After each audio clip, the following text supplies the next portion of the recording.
Hello students, आप सभी का स्वागत है हम लोग के यूट्यूब चैनल एटी वर्ल्ड में। जैसा कि आप लोग जानते हैं, हम लोग सोशल स्टडी चैप्टर 1 कर रहे हैं और इसकी 2 क्लासेस हम लोगों ने पहले कर ली है। आइए लास्ट क्लास आज इस फर्स्ट चैप्टर का हम लोग कर लेते हैं। इसके बाद इसके क्वेश्चन आंसर्स हैं, जिनके कि शॉर्ट और very short answer type questions MCQ के साथ मैंने व्हाट्सएप में ग्रुप पर डाल दिया है। आप लोग उससे नोट डाउन कर लेंगे और उसको याद कर लेंगे। लॉन्ग आंसर टाइप क्वेश्चंस भी आप लोगों को जल्द ही अवेलेबल हो जाएंगे या अवेलेबल करा दिया जाएगा।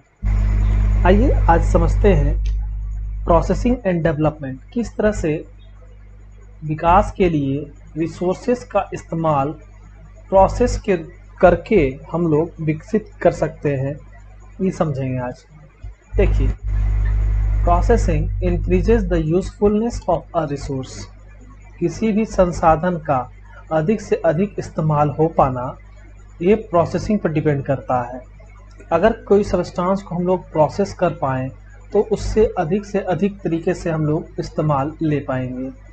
Processing also involves some cost, लेकिन प्रोसेसिंग करने में कुछ खर्च भी होता है। So the processed goods are more expensive than the material from which they are made. इसलिए प्रोसेस्ड गुड्स जो होते हैं वह ज़्यादा खर्चीले होते हैं उन मटीरियल से जिनसे वो बनाए जाते हैं। जैसे कि गन्ना, आप लोग जान रहे होंगे, शुगर केन गन्ना जिसको कहते हैं। तो गन्ना जो होता है वह जो है लागत में कम होता है। उसके खर्च जो है, शुगर केन अगर आप खरीदेंगे बाजार में तो वो आपको सस्ता मिलेगा, लेकिन उसी शुगर केन से बनने वाला शुगर यानी कि चीनी जो है वह महंगा बिकता है, क्योंकि यह शुगर केन से प्रोसेस्ड होता है। तो प्रोसेस्ड जो ऑब्जेक्ट होते हैं या गुड्स होते हैं वह एक्सपेंसिव होते हैं than the substance from which it is made. जिस मटेरियल से वो बनाए जाते हैं उससे ज़्यादा महंगा कौन होता है? जो सबस्टांस प्रोसेस्ड करके बनता है। Processing and development help in developing new products and boost the economy of the country. जितना अधिक प्रोसेसिंग होगा, डेवलपमेंट उतना अधिक बढ़ेगा। देखिए, जब रिसर्च होता है, खोज होती है नए नए टेक्निक का, तो जब रिसर्च होता है, टेक्निक्स खोजी जाती है, तो वह टेक्निक का इस्तेमाल हम लोग किस काम में लाते हैं? रिसोर्सेस के अधिक से अधिक प्रोसेसिंग के काम में लाते हैं। तो जितने अधिक से अधिक प्रोसेसिंग हो सकेगा, जितना अधिक से अधिक यूज हो सकेगा किसी भी गुड्स का, रिसोर्सेस का, उतना ही हमारा देश का इकोनॉमी क्या होगा? अधिक से अधिक बूस्ट होगा। उस देश का अर्थव्यवस्था उतना मजबूत होगा जहाँ के रिसोर्सेस का अधिक से अधिक इस्तेमाल हम लोग कर पाएंगे। As man fulfills his basic needs for food and shelter, he starts fulfilling less essential needs.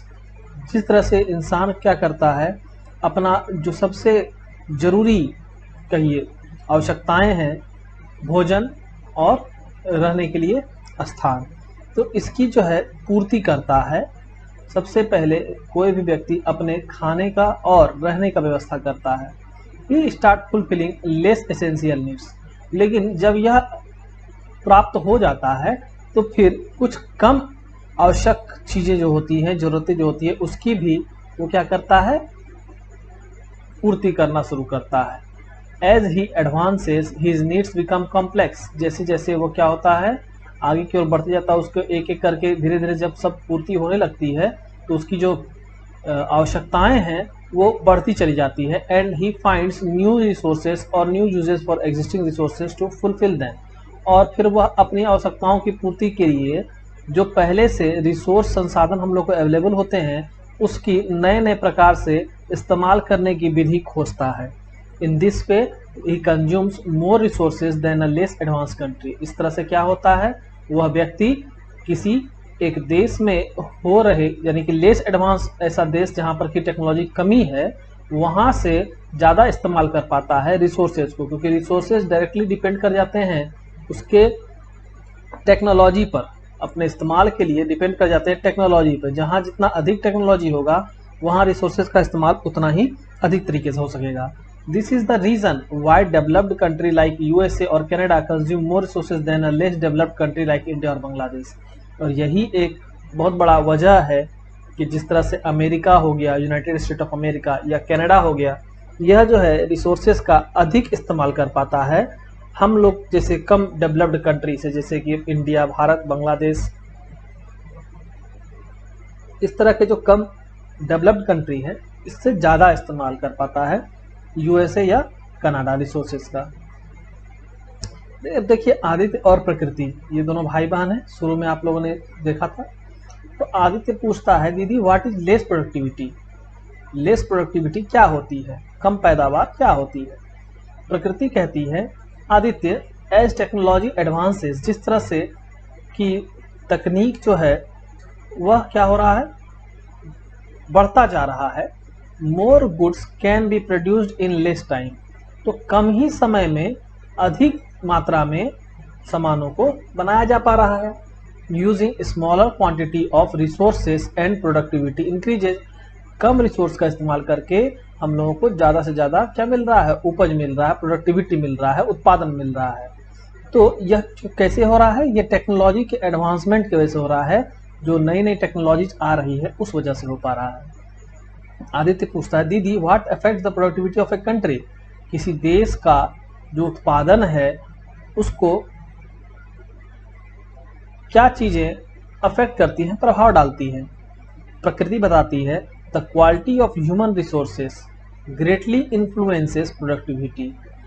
आपके यहाँ मनुष्य की जो क्षमताएं हैं, मनुष्य का जो संसाधन है वो कितना है किसी देश का, उसकी क्वालिटी क्या है, यह बहुत बड़ा इन्फ्लुएंस यानी कि प्रभाव डालती है पैदावार पर। जहाँ पर कि लोग, ऐसा कंट्री जहाँ पर कि लोग हेल्दी होंगे, स्वस्थ होंगे, स्किलफुल यानी कि दिमाग से तेज होंगे, एंड वेल एडुकेटेड होंगे यानी कि शिक्षित होंगे, वहाँ की जो रेट ऑफ प्रोडक्टिविटी होगी, यानी उस देश में चीज़ों के उत्पादन का जो रेट होगा वो क्या होगा, हाइयर होगा।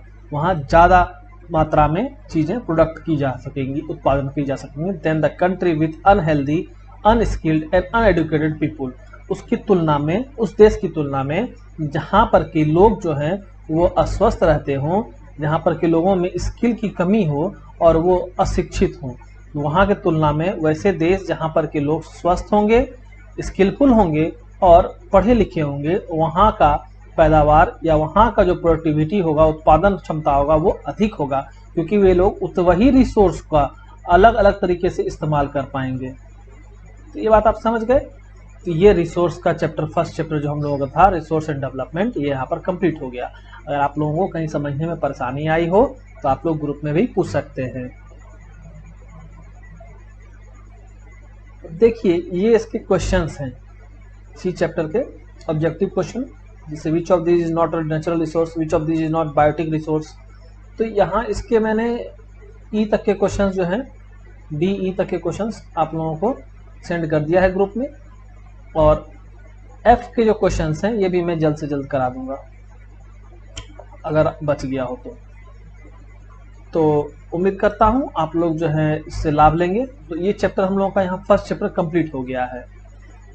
अब आप लोगों को ये करना है कि इसका फेयर नोटबुक तैयार कर लेना है, फर्स्ट चैप्टर का उसमें नोट करके, और मुझे आप लोग सभी बच्चे ग्रुप में अपना कॉपी पर लिख करके वो मैसेज कर देंगे। तो आज इसकी क्लास हम लोग यहीं छोड़ते हैं, और आगे देखिए थोड़ा सा मैं आप लोगों को समझा देता हूँ नेक्स्ट चैप्टर क्या है। चैप्टर 2 हम लोगों का लैंड, सॉइल और वाटर है। तो अब जो हम लोग इसके बाद की क्लास करेंगे लैंड, सॉइल और वाटर की करेंगे। लैंड रिसोर्स क्या होता है, देखिए रिसोर्स में ही हम लोगों ने पढ़ा, तो रिसोर्स में आपका लैंड रिसोर्स आ जाएगा। लैंड का यूटिलाइजेशन, किस तरह से हम लोग जो है भूमि का अधिक से अधिक उपयोग कर पाएंगे। लैंड फॉर्म्स, कितने तरह के, किस किस तरह के लैंड्स होते हैं, जैसे माउंटेन होते हैं, है ना, प्लेट्यू होते हैं, प्लेन्स होते हैं। भारत में किस तरह से इस्तेमाल होता है भूमि का, कहाँ पर किसकी कितनी मात्रा है, अरेबियन सी कहाँ है, बे ऑफ बंगाल कहाँ है, इंडियन ओशन कहाँ है। तो ये सब के बारे में आप लोगों को मैं नेक्स्ट चैप्टर में निश्चित रूप से बताऊंगा। भारत में किस किस तरह के लैंड फॉर्म्स हैं, कहाँ माउंटेन रीजन है, ठीक है, कहाँ प्लेन है, कहाँ प्लेट्यू है। दक्कन का पठार देखिए यहाँ पर, दक्कन प्लेट्यू, ये क्या है, मरुस्थल है, डिजर्ट है, ये क्या है, नॉर्दर्न प्लेन्स है, और ये क्या है, माउंटेनियस रीजन है। यहाँ पर क्या है, पहाड़, पहाड़ हैं। ठीक है, ये बे ऑफ बंगाल है, बंगाल की खाड़ी। यहाँ पर आप देख सकते हैं अंडमान और निकोबार आइलैंड है। ये अरब सी है, अरब सागर। यहाँ पर देखिए लक्षद्वीप है, ठीक है, यूनियन टेरिटरी है भारत का। और ये क्या है, इंडियन ओशियन, हिंद महासागर है। तो इस तरह से आप लोग समझ पा रहे हैं इसको। इस तरफ आपका प्रशांत महासागर है, इस तरफ भी आपके प्रशांत महासागर है। फिर सॉइल रिसोर्स के बारे में हम लोग जानेंगे कि सबसे ऊपर वाला जो सॉइल होता है बहुत ज़्यादा फर्टाइल होता है। लगभग 6 इंच तक का जो सॉइल होता है उसमें ह्यूमस पाया जाता है, ह्यूमस की मात्रा होती है, इसलिए यह बहुत ज़्यादा उपजाऊ होता है।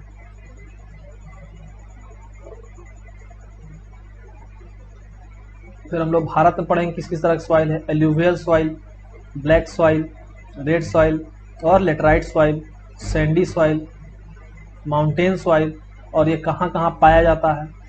खैर फार्मिंग कितने तरह की होती है, टेरेस फार्मिंग, काउंटर प्लफिंग और स्ट्रिप क्रॉपिंग, ये सब अलग अलग प्रकार के होते हैं। एफॉरेस्टेशन क्या होता है, वाटर रिसोर्स क्या होता है, इस तरह से काम करता है। वाटर साइकिल के बारे में मैंने थोड़ा सा आप लोगों को बताया था, इसके बारे में आपको डीपली यहाँ पढ़ना है, वाटर साइकिल क्या होता है।